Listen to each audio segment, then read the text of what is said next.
Salut la compagnie, on se retrouve aujourd'hui pour parler d'une règle qui va bientôt changer, normalement c'est en cours pour 2026, et il s'agit de celle autour des pénaltys. Alors vous le savez, les pénaltys c'est quelque chose qui est... Il y a beaucoup de polémiques autour des pénaltys, que ce soit la façon dont ils sont sifflés, pardon, ou des fois tu te dis, bon, c'est un petit peu limite, voire même c'est carrément une incompréhension, hein. Il y a des fois aussi une part de subjectivité, on est d'accord. Et puis aussi, il y a la façon de tirer, ou des fois, on le retire parce que le gardien, il a bougé un quart de seconde trop tôt de sa ligne, ou l'attaquant, il s'est déplacé trop lentement au moment de tirer, ou il y a un joueur qui est rentré dans la surface à ce moment-là. Ça fait beaucoup polémique, et je pense véritablement qu'il faut légiférer autour des pénaltys. Pénalty, hein, pas les tirs au but, c'est pas pareil du tout. Ça dépend des cas, hein, je précise, parce qu'il y a des choses que j'ai dit qui marchent aussi pour les tirs au but, hein, notamment le ralentissement de la course de l'attaquant, c'est du n'importe quoi. Limite, ils vont faire marche arrière et recommencer. Ça me tue que les arbitres disent rien à ce sujet-là. Mais en tout cas, ils ont décidé de légiférer, et ils ont légiféré à propos d'un truc qui m'a un peu surpris. Ils ont décidé, en fait, que maintenant, les tirs, pas les tirs au but, parce que les tirs au but, c'est ce que j'appelle pour la fin du match, quand il y a match nul, on fait des tirs au but, mais les pénaltys qui sont sifflés pendant le cours du match, et ben maintenant, si jamais le gardien arrive à arrêter ou à repousser juste le ballon, et ben on aura droit à un 6 mètres maintenant. Alors qu'avant, bah vous savez, le gardien il plongeait, imaginez il repousse la balle, et ben elle est encore en jeu, donc un attaquant peut foncer et réussir à marquer un but derrière et tout ça, et ça a l'air d'emmerder un petit peu la FIFA, qui a décidé de changer ça. Donc maintenant, quand il y a un tir qui est effectué, soit ça finira en but, donc en engagement pour l'équipe dont le gardien essaie d'arrêter le ballon, soit ça finira en 6 mètres. Mais il n'y aura plus de juste milieu. Il n'y aura même pas, genre, il l'arrête à la main et il le relance. Je crois que même ça, c'est fini. C'est un temps d'arrêt du jeu. C'est un temps d'arrêt du jeu. Et je peux comprendre le besoin de légiférer le penalty, je l'ai déjà dit, mais putain, c'est la pire chose à faire. Alors, c'est pas la pire chose dans le sens où c'est de la merde de faire ça. J'ai vu pas mal de gens gueuler en disant « Ouais, c'est n'importe quoi et tout. » Franchement, on s'en fout. Qu'est-ce que ça change spécifiquement? Dans l'idée, j'ai regardé un peu les stats pour la Ligue 1, par exemple. 82% des penaltys sont marqués.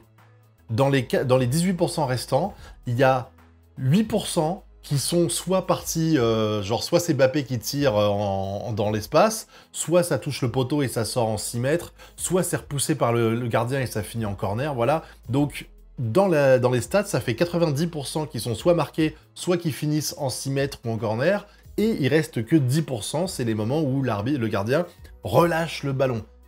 Ce qui représente très peu, hein, on est d'accord, mais bon, ils avaient besoin de légiférer là-dessus, visiblement. Il faut bien qu'ils justifient leur salaire, hein, les mecs de la FIFA, voilà. Donc, ils ont décidé d'enlever ça, et j'arrive pas à comprendre l'intérêt insignifiant de ça. Moi, ce que je comprends pas, en fait, c'est que je me dis, il y a plein de choses sur lesquelles on peut taper au niveau des tirs au but.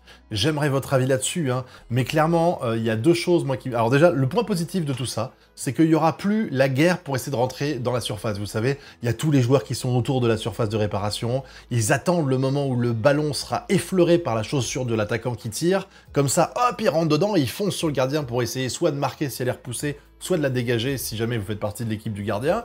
Et maintenant, ça n'arrivera plus, parce qu'en fait, bah, tu te contenteras juste de te placer normalement, hein, en préparation, soit d'un coup d'envoi, soit d'un 6 mètres, parce qu'il n'y aura que ça. Donc ça, c'est le côté positif, parce que il faut bien qu'il y en ait un petit quand même. Mais moi, ce que je comprends pas, c'est qu'il y a quand même beaucoup de choses plus importantes. Typiquement, alors déjà, on pourrait gueuler sur ça, hein, je l'ai dit, mais typiquement, un truc qui me tue, moi, personnellement, c'est la course des attaquants. La course des attaquants, c'est du grand n'importe quoi. La moitié des pénaltys devraient même pas être validés. Quand tu vois qu'il gueule dès que le gardien... Il faut qu'il ait le talon absolument sur la ligne de but, mais dès qu'il a le talon qui est à 2 cm de la ligne de but, oh là là, c'est pas bien.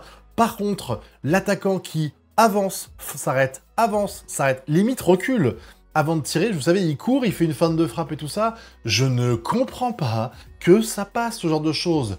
Légiférer là-dessus, arrêtez de laisser les attaquants faire 3 frappes. Des fois, ils font 3, 4 feintes de frappe, 4 feintes de frappe. Mais pourquoi il y a ça?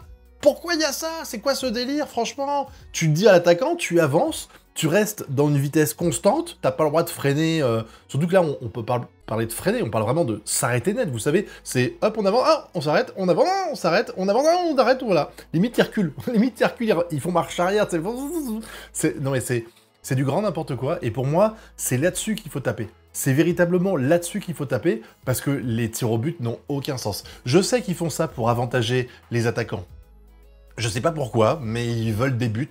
Et le seul moyen qu'ils ont trouvé les dirigeants, c'est pour augmenter le nombre de buts, c'est pas d'augmenter la taille des cages, c'est pas d'augmenter le nombre de joueurs sur le terrain, je sais pas, je dis des conneries, c'est de faire en sorte qu'il y ait plus souvent des pénaltys, et que quand il y a des pénaltys, eh ben on favorise allègrement l'attaquant.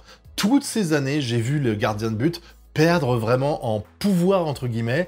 Il y avait cette course de merde, il y avait le fait de rester sur sa ligne. Maintenant, je crois même que le gardien, il a plus droit, vous savez.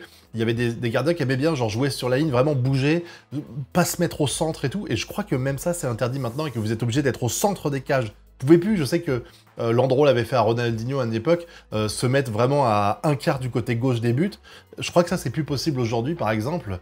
Mais vraiment, c'est juste de la merde, dans le sens où vraiment, ça n'apportera quasiment rien, parce que déjà des pénaltys dans un match, il y en a tellement peu souvent, et en plus de ça, bah, les pénaltys qui sont repoussés dans le jeu, ça arrive encore moins souvent. Je veux dire, ça sera un match sur 80 qui sera concerné par cette règle-là, alors que tous les pénaltys pour moi sont problématiques, ils ont juste trouvé le mauvais problème. Je vois pas comment dire autrement, c'est vous avez un problème sous les yeux, vous le voyez, vous faites « Ah, il y a un souci ici, mais on va régler autre chose », qui n'a rien à voir avec ce souci-là. Voilà. Peut-être que je suis le seul, et dans ces cas-là, je serais curieux de savoir ce que vous en pensez, si vous aussi vous croyez que c'est un problème, le fait que les attaquants puissent accélérer, arrêter leur course complètement. Moi, ça me dépasse complètement. Mais je voulais savoir un petit peu ce que vous en pensez, parce qu'il faut se préparer. En 2026, c'est la règle. Alors, j'ai pas fait gaffe si c'était la règle pour les matchs de la FIFA, pour les matchs de Ligue 1, etc., pour les matchs de C1, j'ai pas fait attention à quelle entité va être concernée par cette loi-là. Je pense que ce sera la FIFA, donc ce sera sans doute la Coupe du Monde et la Coupe d'Europe. J'ai pas vu si ça concernera le reste, vous savez, si c'est une loi générique ou si c'est juste une loi pour une compétition. Mais je serais quand même curieux d'avoir votre avis là-dedans. Est-ce que vous pensez que c'est une bonne chose, cette loi-là? Moi, je la trouve osef. Elle est pas mauvaise, elle est juste osef. Elle apporte rien de particulier.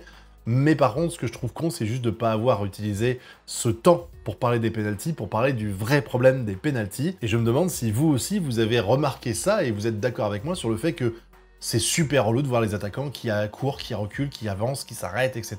avant de tirer un penalty. N'hésitez pas à me donner votre avis là-dessus dans la zone commentaire, et puis vous connaissez la chanson, le pouce bleu, l'abonnement et le partage. Quant à nous, on se retrouve bientôt pour de prochaines vidéos. Tchuss!